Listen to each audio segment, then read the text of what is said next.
All right, well, we're continuing our series on why is it so hard? Why does it have to be so hard?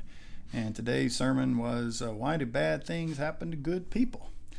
So, what did the Spirit speak to you about today that maybe I didn't really address or didn't get into deep enough? Well, the picture that came into my mind was, the ultimate example of someone going through adversity, and the ultimate way to deal with it right the first time was Jesus in the garden the night before, in the Garden of Gethsemane, and his petition to the Lord, let this cup pass from me if it's your will, but your will be done. That's the point that we really need to get to. I mean, I think about what I went through a couple of years ago now. Before that, my backsliding, I've been pushing away all those irrevocable anointings that the Lord had already placed on me. Yeah. And I remember you reminded me of that verse. Mm-hmm. And the way God chose to fix me was with physical ailment.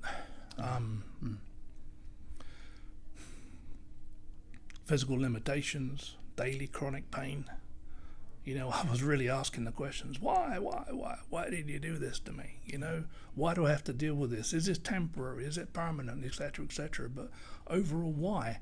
And, God worked through me skillfully. He worked skillfully to know exactly how to bring me to that place where that why question turned into, for what I've seen you do to me, for the changes you've made in my heart, for how you've sanctified me through this, I'll take what you decided. Embracing it.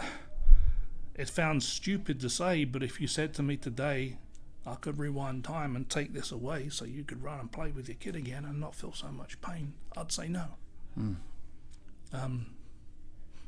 You were mentioning about how you feel like, you've gone through nothing compared to everyone else. Yeah. And look at someone who, and we know this about God, look at someone who plays pool. I was about to say snooker, but most of you guys don't know what that game is. No idea what you're on.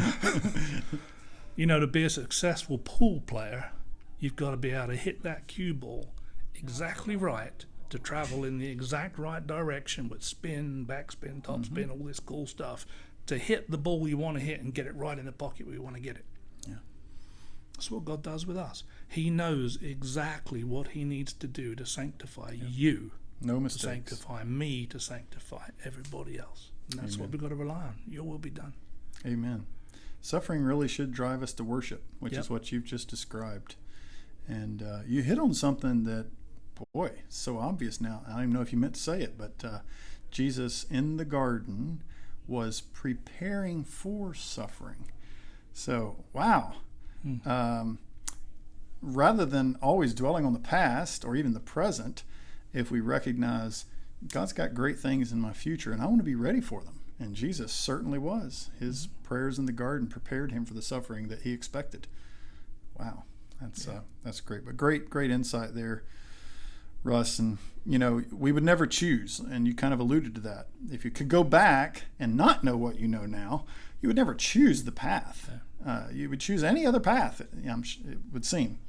But knowing what you know now, you're like, glad I got on this path. If I could do it over knowing what I know, then I would choose this path.